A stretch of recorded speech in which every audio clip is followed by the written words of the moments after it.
receipt felony, aggravated neglect with multiple adult. The parties agree she's a range one offender. Yes, Your Honor, she is a range one offender. Yes, Your Honor. And that's the correct receipt felony? Yes. And I looked at the PSI.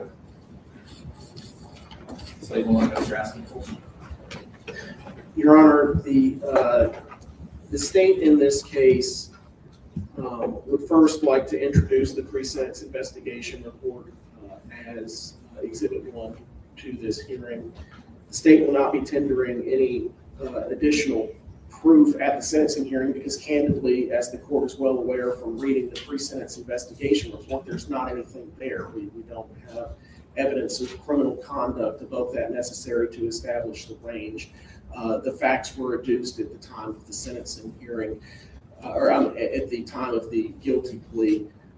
There's nothing else for us to introduce in this case. In light of that, in light of what I anticipate the proof will be at the sentencing hearing, the state would reserve the right to make an argument. But I do think that during the course of this hearing, the court will hear several factors that are outlined under 40, 35, 113 as far as mitigation.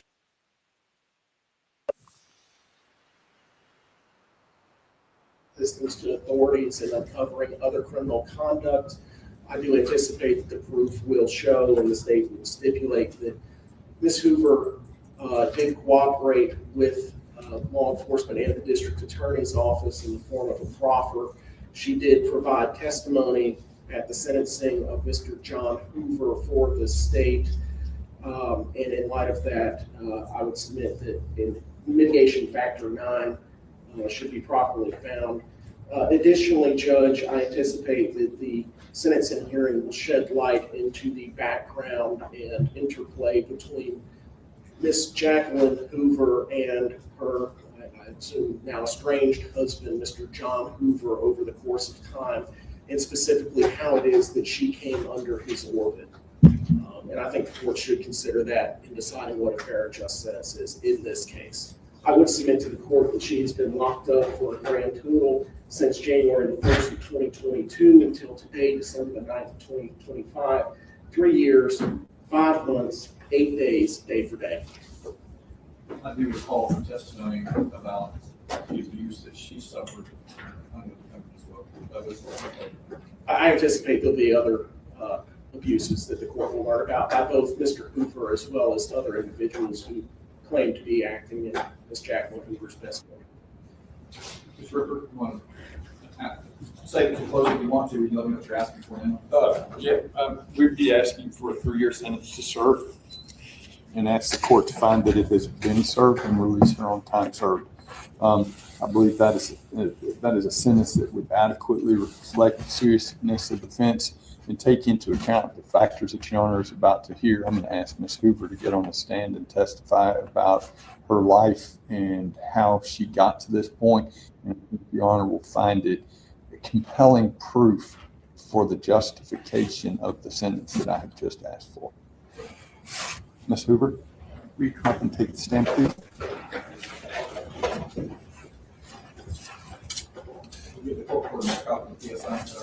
Yes, Your Honor. Yes. I'm ready to make that exhibit 1.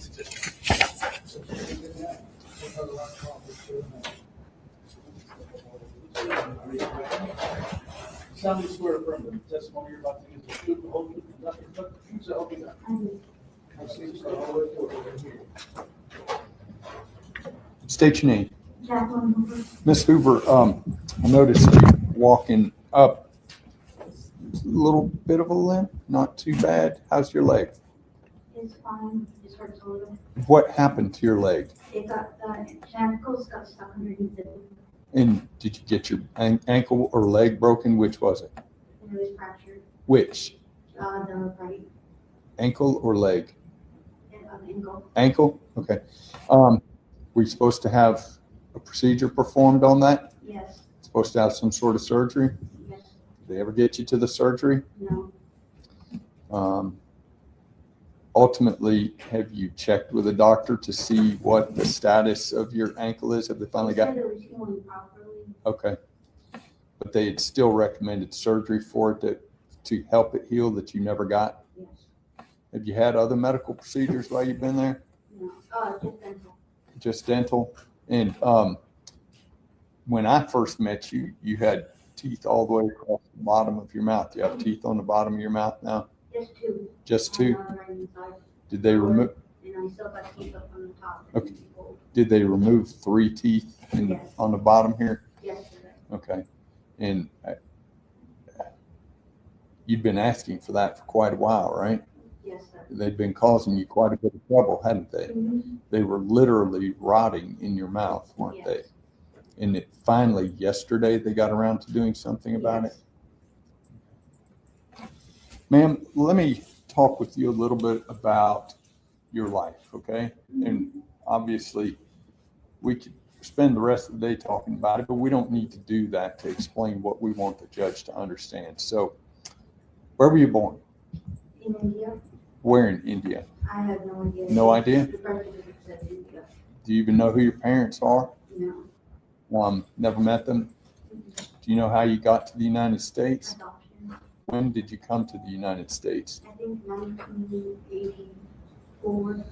And when you came to the United States in 1984, had you been adopted already, or were you brought here in a program and then adopted out of that program? I was adopted in India. Okay. And then brought to the United States? Yes, sir. So when you got to the United States as an adopted child, tell me what your childhood was like. Did you have a good childhood? Did you suffer abuse? What was it like? Abuse, mentally, physically, and spiritually. At the hands of who? My adopted mom. Your adopted mom? Mhm. How did she abuse you? She would like come up in my room when I'm sleeping, wake me up, and purposely torment me. Did she comment about what she perceived to be your attractiveness? Yes, he always called me stupid, ugly, no good on me. And so did you end up leaving home, ma'am? Yes, I got kicked out when I was 18. Kicked out? Yeah, 3 weeks before I graduated. Why were you kicked out of the Because house? I wanted to fresh start with honor. For the abuse? Yes, And so for that, your reward was getting kicked out of the house? yes. Where did you go when you got kicked out of the house? I had split him. Okay. And how did that work out? What happened there? I finished high school and I kept being moved around to Hackensack, To Hackensack? New Jersey, Okay. Why'd you get moved to Hackensack, New Jersey? in a group home.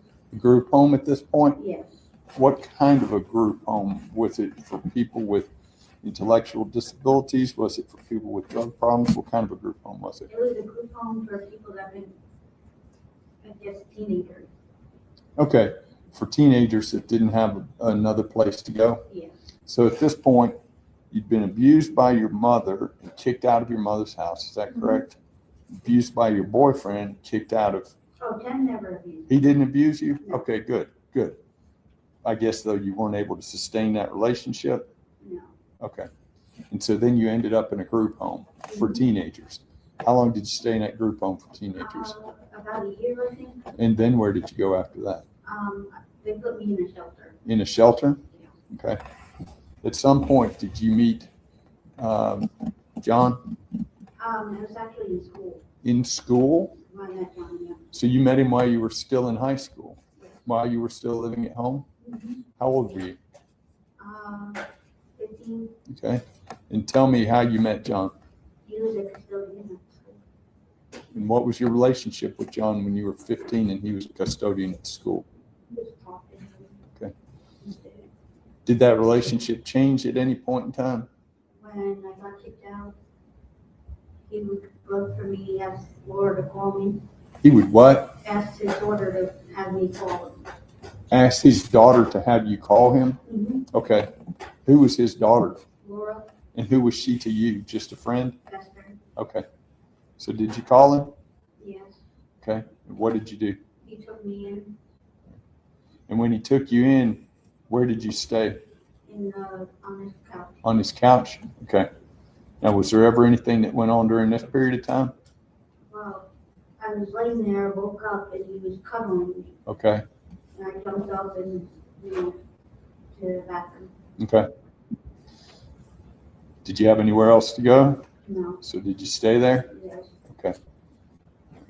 And this was while you're still in school? no, I graduated. After you graduated? After you'd gotten out of the shelter and the group home? Mhm. Okay. So how long did this go on? That was the only time. Okay. Then he got drunk and said he loved me and everything. And then what happened? We started a relationship. Okay. And ultimately, did y'all end up getting married? Not down here we did. How old are you? Right now, Yes. about 41. How old were you at the time that you were living in the house with Johnny, his son? 19, Right. In 2021, about the time this all happened, how old were you then? 38, 38. How old was Johnny? 44. So the person that you were supposed to be assisting with, it's been described in some places as your son or stepson. It's actually a person that's older than you. Yes. Okay. How much difference in age is there between you and John? Not much. John Johnny, Hoover? John 72 Hoover, now. 70. How old? 2, I think, years. Okay. Well, I like to think 31 years is a pretty good chunk of time. That's about the difference between you and John. Yes. Okay. How did John treat you? Well, let's do this. Let's talk about how you got to Tennessee. Y'all were up in New Jersey when you got married? No, down here. You were down here? Where were you when you met him? In New Jersey? Yes, sir. At some point, though, y'all moved down here? Yes, sir. You moved down here before you were even married to him, right? Yes, sir. So when you moved down here, then, ma'am, where did you move to specifically? Red Bank. Red Bank? Mm-hmm. I'm Dayton Boulevard. All right. Now, Johnny was not living with you at that point in time, No, correct? he was living with his grandmother. Okay. All right. So y'all ended up getting married, right? Mhm. Tell me a little bit about what your marriage to John was like. It was horrible. How was it horrible? Well, he prayed for me and said if I ever leave, he'll kill me. Was that a regular thing? Yes, sir. What happened if you didn't do something that he asked you to do? He was brutally ass fucked me.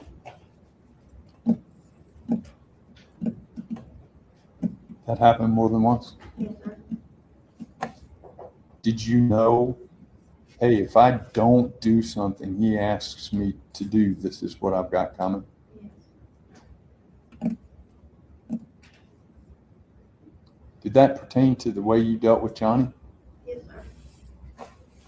Who made the decisions about Johnny and the way he was treated? John. Who made decisions about whether Johnny got food, for instance? John. Who made decisions about whether Johnny was restrained? John. If John told you you're not going to give him food, would he have punished you if you did? Mm-hmm. Yes? Yes, sir. In the way that you just told us? Yes, sir.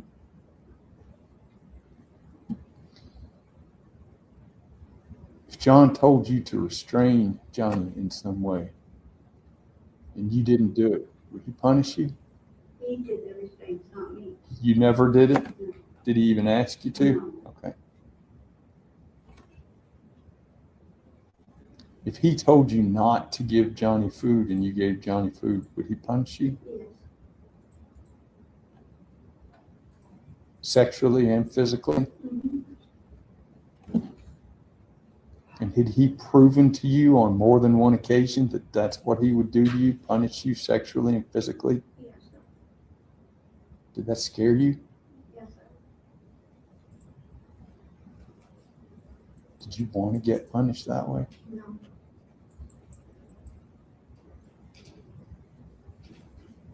We all have free will. You understand that, right? Yes, sir.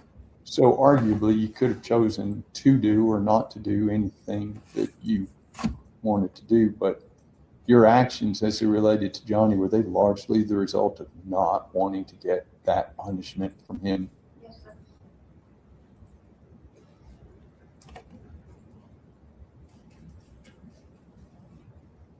It sounds unfortunately, ma'am, as if abuse has been somewhat of a regular part of your life. Would that be accurate? Yes, sir. And your adopted mother abused you, is that right? Yes, sir. Did she do that literally from the time you were adopted Yes, sir. until the time she kicked you out at age 18 because you wanted to tell somebody about it? Yes, sir. And then it started back up with John? Yes, sir.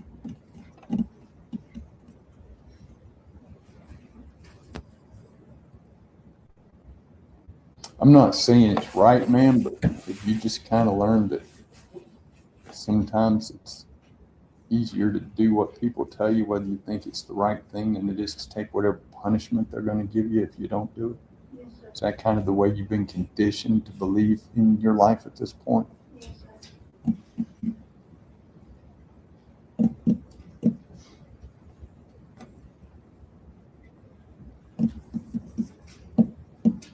Do you have children of your own? Yes, I do. 2 boys? Twin boys and a girl. Did you have to look out for them as well? Yes, sir. Did you feel as if you needed to protect them from John as well? I tried my best. He did threaten too. He hurt them too? He hit Matthew. One of your when he had boys? a cigarette, yeah. He was like 6 years old. Are there times you did things so that he wouldn't mess with your kids as well? Yes, sir. So that they wouldn't get the same punishment that you got? Yes, sir. How old are those 2 boys now? 21, How old is your daughter now? 8, 19. The boys, were they put into foster care when this all came about? They were at a group home. They lived with you up until this all came about though, right? Yes, sir. Your daughter lived with you up until this all came about, is that right? Yes, sir. So not only did you need to worry about yourself and yourself being abused, you had to worry about your 3 children being abused as well. Yes, sir. I guess you felt as if that really limited your ability to defy John also. Yes, sir.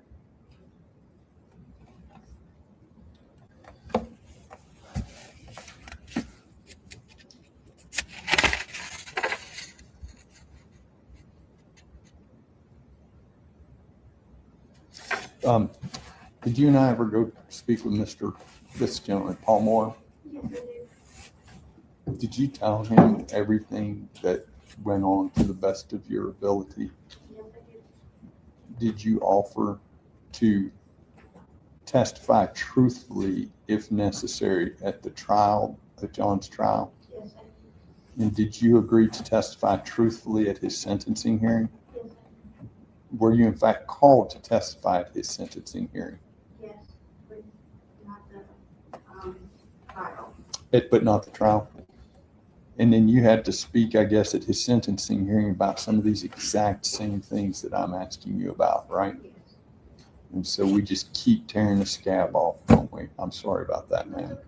It's just important. I'm healing, so. Good. It's important for the court to hear it. You and I spoke about where you could go if, by the grace of God, you were released today. Do you remember speaking about that? Yes. Did you tell me you had a place that you could go, that you could find a place for tonight and going It forward? depends on what time I get released. Okay. It's usually like midnight. Okay, but if they released you in the morning, would you be? Yes. Yes, sir. So if they release you at midnight tonight, it's going to be tough for you, just kind of out on the street. But if the judge could prevail upon the sheriff's department to release you in the morning, you'd be able to find a place for tomorrow night and then going forward. Yes, sir. And of course, you and I have spoken about a lady named Catherine at Valley Behavioral Health, haven't we? Yes, sir. And Catherine is a social worker, correct? Yes, she is. And Catherine is a lady that if you reach out to her, and you have reached out to her, haven't you? Yes, I am. And Catherine will help you find an appropriate place to live and help you get on your feet, won't she? Mhm. Okay. So you have some resources now that would allow you, provided the judge does something to get the sheriff's department to release you at an appropriate time tomorrow. Yes, sir. You sorry about what happened to John? No, I am too.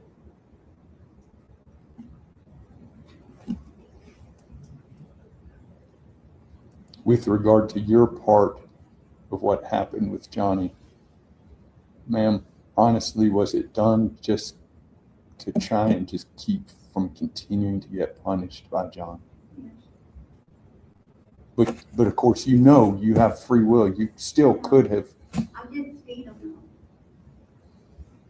It just wasn't enough, was it?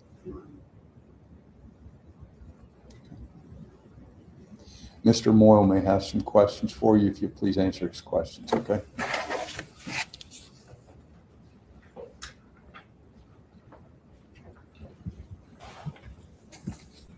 Ma'am, I'd like to go back to, in chronological order, okay? How old were you when you were adopted? Okay. 5 or 4. So quite a young child. Yes. The family that adopted you, did they have any other children in the household? Not at the time, no. Did they subsequently have children of their own in addition to you as their adopted daughter? Yes. Boys, girls? No boy. Just one? Okay. Was there a difference in the way that that son was raised versus how you as the adopted child were raised? Could you describe that to us? What do you mean? He was spoiled. Like he get anything he wants. Okay. Did you have to do chores? Yes. What kind of chores? Sweeping, mopping, the living room, dining room, the kitchen. How old were you when you began to do those chores? 8. Did he ever have to do any chores when he reached 8? No. And did you continue to do chores for your family while you were living there? Yes. What happened if you didn't do the chores? I get grounded. What did grounding or hit? Mm-hmm. What's grounding consist of? Because that can mean different things to different In people. my room. Just stay in your room? Did they let you come out when you were grounded just to eat? Could you go to school? Yeah. Okay. And then you said hit. What do you mean? She would smack me, hit me Where would she smack you? in the face. Open palm, closed hand? Open. Would that hurt? Would it leave marks? How often would you guess that you were smacked? About 10 times 10 times? a week. 10 times a week? So daily plus some? Yes, sir. And that went on for how long? Since I was 18. Going until I was 18 and got kicked out. Were you smacked as a 5-year-old? Yes. My dad did use a belt on me, but that was only one time. Okay. Only one time Yeah. you were whipped with a belt? Did that leave marks? I think so. I'm not sure. Okay. Were you very small when that happened? Yeah. Okay. So after you were kicked out of the house by your mother, you went and you stayed with friends, Yes. boyfriends specifically, Yes, sir. and that didn't work out, and eventually you moved in with Mr. John Hoover. Correct. And you were 19 or so when you moved in with John Hoover, Yes, sir. who was 31 years your senior, meaning 31 years older than you as a 19-year-old girl. Yes. You had known him, you had met him initially in school Yes, sir. while you were a student in high school, Yes, sir. and he was a custodian at your high school. Does that sound correct? That's correct. At any point in time, did Mr. John Hoover, during your interactions at the high school in New Jersey when you were a student and he was the custodian, express any desire to start more than a friendly relationship with you? Well, he did work with me. He flirted with you? Mm-hmm. How did that make you feel? Weird. Weird. How old were you when he was flirting with you? 18. 18. No, 14. 14 is when it started? 14, 15. Okay. What was happening then? Mr. Ripper asked you about your mom saying mean things about your appearance. Yes, sir. Um, while it was weird, did you appreciate the attention from Mr. Hoover? It was kind of weird, but Sure. So when you moved in at 19 and were staying on the couch, and you woke up to him cuddling with you on the couch, you went to the bathroom. Why didn't you just leave then? because I had no place to go. After you were kicked out at 18, did you have any relationship with your adopted mother, No. your adopted father? No, I don't talk to them. What about your half brother or your, I guess, adopted brother? I don't talk to them. Were they still living in the same town as you? Yes.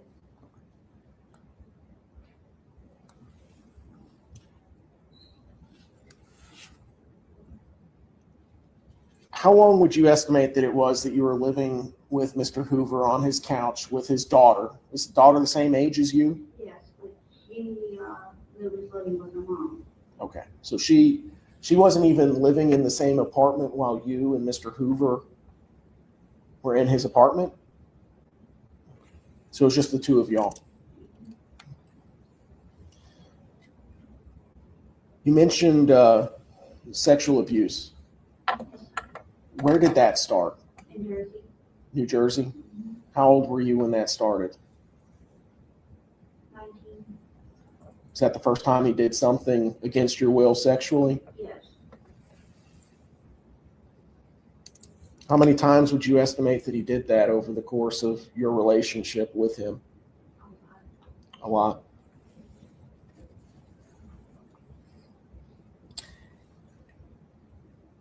You testified earlier that he made a comment that if you ever leave, I will kill you. Correct. How old were you when he made that comment? 21. Did you have any children? Yes. The boys. How old were they when he said, if you do anything, or if you leave, I'll kill you? They were about 1 year old. So very small, helpless, Mm-hmm. younger than you were when you were adopted. Yes.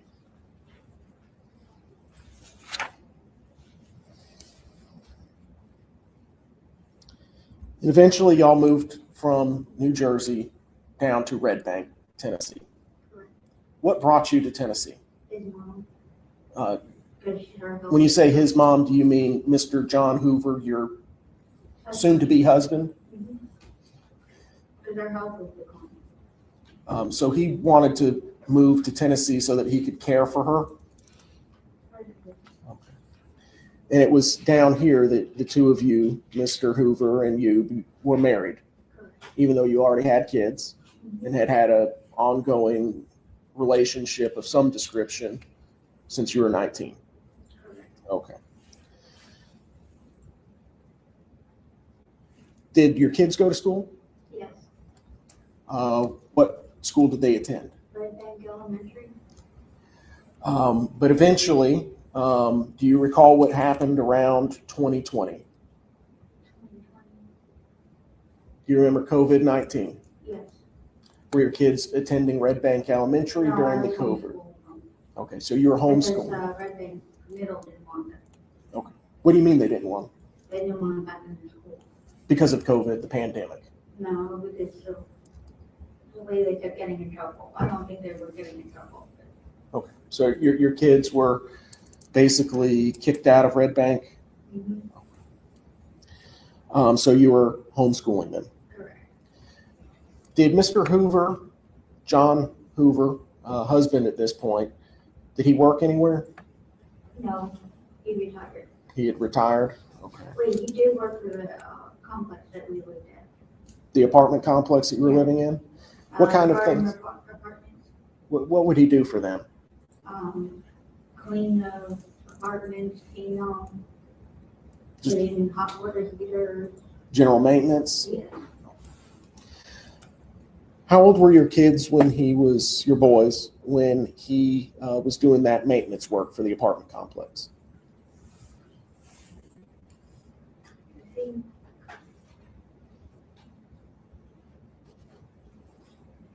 10. I don't recall. So they were in elementary school age? Yeah. When your husband would go to work, did he try to keep an eye on what you were doing at home? No.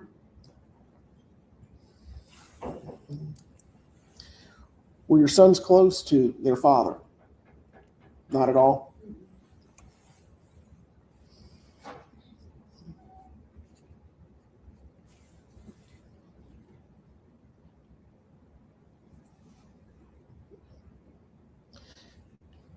At any point, did you attempt to leave John Hoover? I'm sorry, not Johnny. Did you ever attempt to leave Mr. Hoover, your husband? No. Why not? Because I was afraid he would kill me if I leave. Did he ever repeat that threat, or was it a one-off thing where he He just, never repeated it. how often would he tell you that? Like once a week. Weekly? Did he ever try to tell you how he intended to carry out that threat? No. After y'all moved to Tennessee, was he physically violent towards you? Yes, How often was he physically violent towards you? like 3 times a week. At some point, ma'am, while you were down here in Tennessee, did you have a medical issue Medical issue. that required surgery? Yes, Okay. Would you tell the court about that? I lost my whole left kidney due to blood poisoning. What caused your blood poisoning? I think it was a cat bite. Did you have cats in the household? No, it was a cat outside that bit me. So, Yes, I did have cats inside. sure. So, a cat in the neighborhood or around y'all's house bit you, and that gave you a blood infection. I think so, or it could be my UTI I had. So, you get this blood infection. Did you have to go to the hospital? Yes, I did. They removed your left kidney. Is that what you said? On April the 13th. Of what year? I forgot what year. 2022 sound about right? Yeah. Okay. How long were you in the hospital? One day, and I had to recover at home. Can you describe to the court what your recovery period was like? It hurt. Sure. Were you given any instructions by the surgeon that removed your kidney on what you should and shouldn't do? Yes. Okay. What are some of the things that you should do during your recovery period? What types of things should you not do? Clean the house. And I tried doing that though too. Did you get out of the bed to, go to the bathroom? Yes. Was that painful? Mm-hmm. How long would you estimate that you remained on bed rest post About 8 weeks. 8 weeks? So about 2 months? Yeah. So from April until June? Mm-hmm.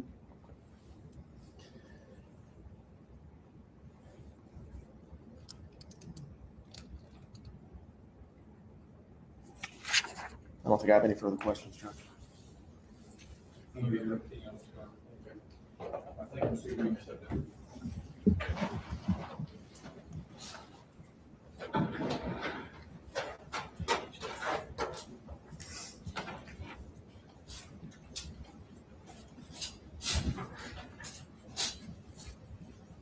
Any other witnesses to the defense? No, that's our proof, Your Honor. No, Your Honor. Yes. So as I look at, well, as Your Honor knows, you go through the mitigating factors, aggravating factors. So I always feel compelled to discuss the mitigating factors with the court. First off, number 3, substantial grounds exist tending to excuse or justify the defendant's criminal conduct, although failing to establish a defense.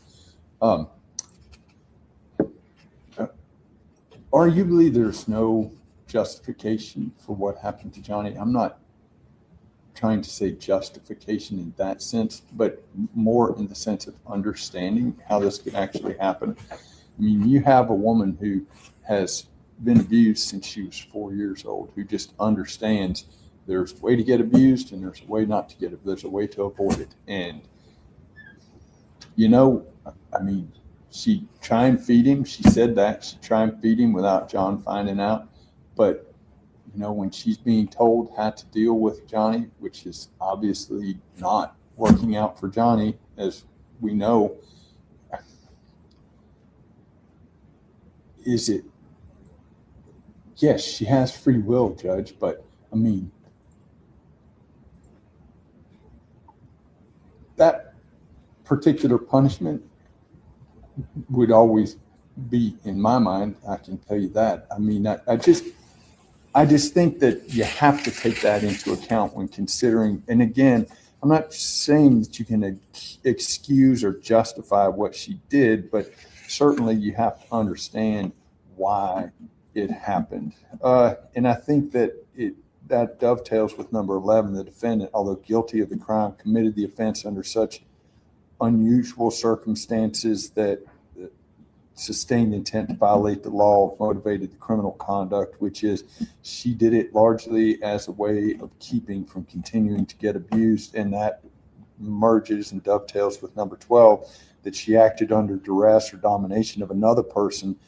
And even though it was not sufficient to constitute a defense to the crime, and we're not trying to create a scenario where we're asking that her conduct be excused, Your Honor, but I mean, certainly what she knew she was going to endure, and I'm sure there are times when she didn't do the right thing and she got to endure it. And there were times when she didn't do what maybe she should have so that she wouldn't have to take it. And keep in mind, she had kids in the house too, Judge, and she's trying to protect those kids from this as well. And I know Your Honor heard about this in another context, so I know Your Honor is already familiar with it to some extent, but the reality of Jacqueline Hoover's life has been abuse, how much of it you can take, and when you just need to avoid it. And you know, it continues right now to the point where we get to the jail, her leg gets broken. We come to the court on 2 different occasions asking for assistance. Your Honor even called over to the Sheriff's Department, to Brian Bush, to try and get something done. She never gets the surgery. Luckily, it's healing reasonably well. You know, her teeth are rotting out of her head. It takes 3 years to get them finally removed yesterday. The abuse just continues. She doesn't need any more abuse, Your Honor. She has managed to find some people that can help her. If Your Honor will please ask the Sheriff's Department not to release her tonight. We don't need to put her on the street, on freezing cold streets at midnight with no place to go. If we can just get her released in the morning, and if we can get Your Honor, please go ahead and sentence her to a sentence of incarceration, 3 years. She's already served it, time served. Allow her to be released in the morning so that maybe, Your Honor, we can finally create a scenario for Ms. Hoover where she's not continuing to get abused and making incredibly poor judgment and decisions, having to figure out how to protect herself and her kids, and in the same sense, letting somebody else get abused. Let's try and end the cycle.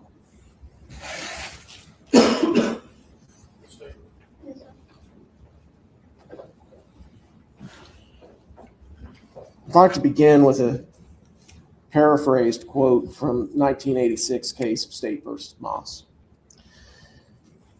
While uniformity of sentences is a goal of the Sentencing Reform Act of 1985, some justified disparity or inequality in sentences necessarily results from a case-by-case method by which an individual receives a sentence he deserves, but not greater than that for which he committed.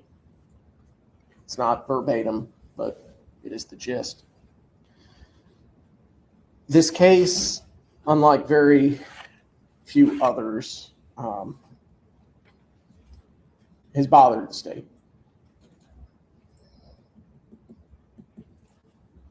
The state took this case against Mr. John Hoover to trial, and a jury of his peers found him guilty of the crime of abuse of a vulnerable adult, aggravated abuse of a vulnerable adult, and reckless homicide. For that, he was given the maximum sentence allowed by law, 10 years to serve. A sentence that is guided by the law, guided by the verdict of the jury. Ms. Hoover is before the court for the purposes of sentencing on aggravated neglect of a vulnerable adult. That is a Class C felony. As the court has said, the range of punishment is from 3 to 6 years. As I put on the record earlier, her incarceration is for a grand total of 3 years, 5 months, 8 days. But what's extremely important, keep in mind, is that for whatever purposes, aggravated abuse of a vulnerable adult is a 30% sentence. Which means that even if the court were to find that this is the most atrocious case, there is no justification. The maximum the court could give would be 6 years to serve, which would mean release eligibility upon having served 1.8 years. We're over twice that. But let's look at the other laws on the books, Judge. Let's start with the presumption of the eligibility for alternative sentences. 4035-102 subpart 6. Specifically, that code section says that for Class C, D, and E felonies, there is a presumption of eligibility for alternative sentencing. This is an offense that falls within that categorization. This defendant, being a range 1 offender, is presumed eligible absent evidence to the contrary. Evidence to the contrary is not necessarily defined in the statute, but by case law, it talks about various things such as the depravity of the offense, the seriousness, the need for confinement, so on and so forth. However, subpart 6 invites the court to look at the facts and circumstances of the offense. As the defense has argued in this case, the facts and circumstances of this case are bizarre. Next, let's look, while not necessarily applicable to this circumstance because the defendant is being sentenced on a single Class C felony, it is instructive to at least consider 4035-115 if there had been multiple convictions. And let's assume that Ms. Hoover went to trial and was convicted along with her husband for the exact same offenses. 4035-115 outlines the things that the court is to consider and allowed to run 2 sentences consecutively. First, she's not a professional criminal, as borne out by the fact that she is a range 1 offender, and the pre-sentence investigation report reveals no history of criminal conduct. 2, her record is not exhaustive. Looking to State versus Perry, while the court that's sentencing an individual is allowed to look at the conduct for which they're being sentenced, and if it extends over a protracted period of time or the sheer scope of the criminal conduct can be taken into consideration, that same case in Factor 6 invites the court specifically to look at the circumstances surrounding the offense to determine whether it's even appropriate. In this case, the court would have to consider the circumstances surrounding it. That Mr. John Hoover, you've heard his statement. We listened to it in graphic detail over the course of an entire day. And every time he opened his mouth, it was I, me, never said Jackie. Never once said Jacqueline was the one doing that. In fact, he tried to defend her, saying she feeds him. I don't know what to tell you, but she feeds him. But it is interesting that she might feed him normally. But what we've just heard today is that she was on bed rest. Post-operative surgical removal of a kidney in April for about 8 weeks. I remind the court, Mr. Hoover was transported to the hospital where he ultimately succumbed to his injuries late June.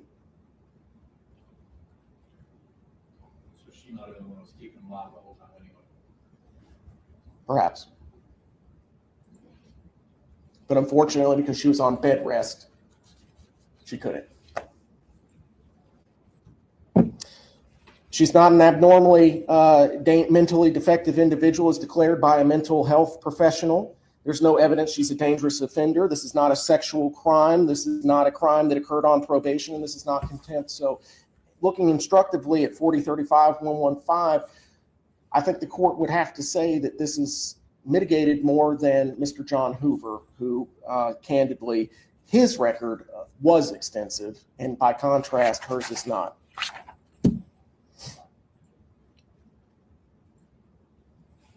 Judge, I think that this is a case where a sentence of confinement should be imposed. It is tragic, it is horrible, it is disgusting. Most of that anger is directed at Mr. John Vincent Hoover, who starved his special needs son. Ms. Jacqueline Hoover, while not necessarily a victim of this crime, in many ways is a victim of Mr. John Vincent Hoover, and also a system that in the early 1980s would allow a family, in essence, to adopt a child for the purposes of 21st century slavery. It's disgusting. She has no support network, and on that basis, I candidly, the defense and I think would agree that the circumstances surrounding this are so unusual that there is mitigation. The court knows that I'm not a stranger to this court and sentencing and asking for the maximum sentences. But even a maximum sentence, Judge, would be less time than she's already served. I wish that we knew a little bit more about this program. I hope that, unlike everyone else up until this point, they actually have her best interest in mind. Subject to your Honor's questions. Thank you.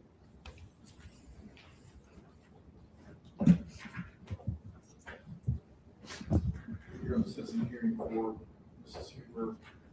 One down the factors to consider the evidence received at the trial and sentencing hearing while this particular defendant was not tried. The evidence received after co-defendant's trial, I think, can certainly be used to inform the court. I don't think there's any objection. I think the defense actually probably monitored some of that. And the court can certainly use some of that for this particular sentencing hearing, as well as the evidence at the sentencing hearing of Ms. Hoover's testimony. Pre-sentence report, which I did review, is something that shows that Ms. Hoover was, her risk and needs assessment was low. Her risk of reoffense, everything else in it was, as both the state and defense point out, pretty unremarkable as far as criminal activity. So the court has certainly reviewed that. Principles of sentencing, we'll get to that in just a moment. The nature and characteristics of criminal conduct involved, I think that goes into the mitigating factor we'll talk about in a moment as well. Both parties talked about mitigation. It's absolutely true that this particular case had a slew of victims, and Mrs. Hoover likely qualifies as one of John Hoover's victims as well. I don't think factor 3 applies in the sense that it doesn't excuse or justify the defendant's criminal conduct as far as the trauma that she lived under through her co-defendant. I do think, as to use Mr. Rivers' words, this facts do dovetail into factor 11, where the defendant, although guilty of the crime, committed the offense under such unusual circumstances, it's unlikely that a sustained intent to violate the law motivated criminal conduct. It's not just unlikely, it's impossible. I think that General Moyle's point, using logic to show how the victim, Johnny in this case, might have been barely subsisting until this defendant, Ms. Hoover, went into the hospital to convalesce. And at that point, that's when the victim's case actually nosedived to the point where he could not be brought back even in the hospital for 10 days So I do think that mitigating factor 11 certainly applies. The state agrees that factor 9 also applies, and that this defendant, once she was safe and when she was free, she assisted the authorities in uncovering the offenses committed by the defendant, John Hoover. And it's clear that factor 12 also applies in that the unusual circumstances referenced in 11 perhaps are explained more in detail and go beyond that in factor 12, where this defendant acted under duress and clearly under the domination of another person. While it doesn't constitute an absolute defense, it is certainly something that does deserve to be taken into consideration in this sentencing hearing for sure. We did hear from Ms. Hoover, who testified earlier at Mr. Hoover's sentencing hearing about the abuse that she suffered at his hands. She went into more detail today, giving us the background of how she was a victim as soon as her feet touched the soil of this country, basically, when she was adopted. So I'm very sorry to say she grew up perhaps learning that that's just how people are treated. And I'm very sorry that she had that formative experience and such trauma.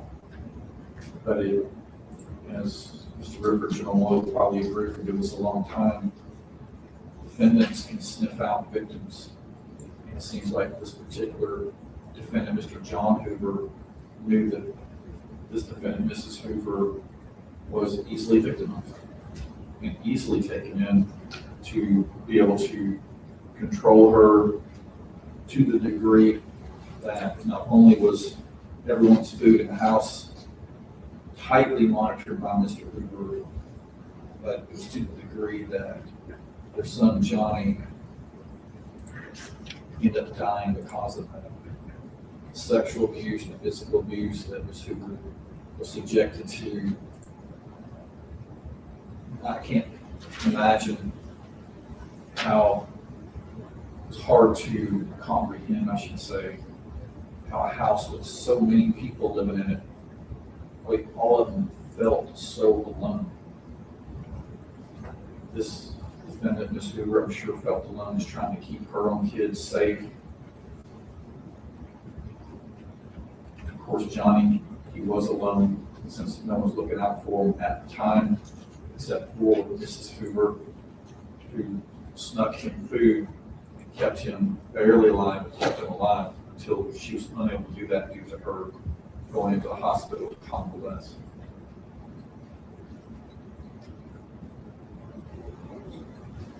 And I gotta say too that after all that, it was just a trial, that the only person who seemed to be advocating for Johnny was the District Attorney, General Moyle. General Moyle, you mentioned how this case has bothered the state. I can tell that it's bothered lots of folks, that you were the advocate for Johnny in this case at trial. No one else saw it. This court certainly did. So he was not alone in his defense for sure. The defendant did make a statement after sentencing. No statistical information was provided as to sentencing practices for similar offenses. As mentioned earlier, the PSI concluded the validated risk and needs assessment, which assessed Ms. Jacqueline Hoover as low. So going back to the principles of sentencing 4035.03, confinement is necessary to protect society by restraining the defendant with a long history of criminal conduct. That does not apply in this case. Measures less restrictive than confinement have frequently or recently been applied unsuccessfully. That's not the case. Confinement is necessary to avoid depreciating the seriousness of offense. It doesn't get any more serious than this. So I understand that while Ms. Hoover was certainly dealing with a lot of things, I do think as a whole, factor B does apply. That confinement is necessary to avoid depreciating the seriousness of offense. But to take it in context, all the other mitigating factors, the court feels that a sentence of 3 years of confinement is appropriate in this case, especially considering she's spent the last 3+ years in custody, some of which with a broken leg that still doesn't seem to be, hasn't healed completely. So that'd be the board report as far as the sentence. And Mr. Rick, I think the way to write this up, instead of writing time served, because it might confuse the jail, I'm gonna write it up as 3 years to serve, and then to be released on December the 10th at 9 a.m. That's perfect, as long as we're not releasing her into the cold of night with nowhere to go. She just needs to have a chance to have somewhere to go to. Right. That'd be the report. What's that, 30 days? Thank you.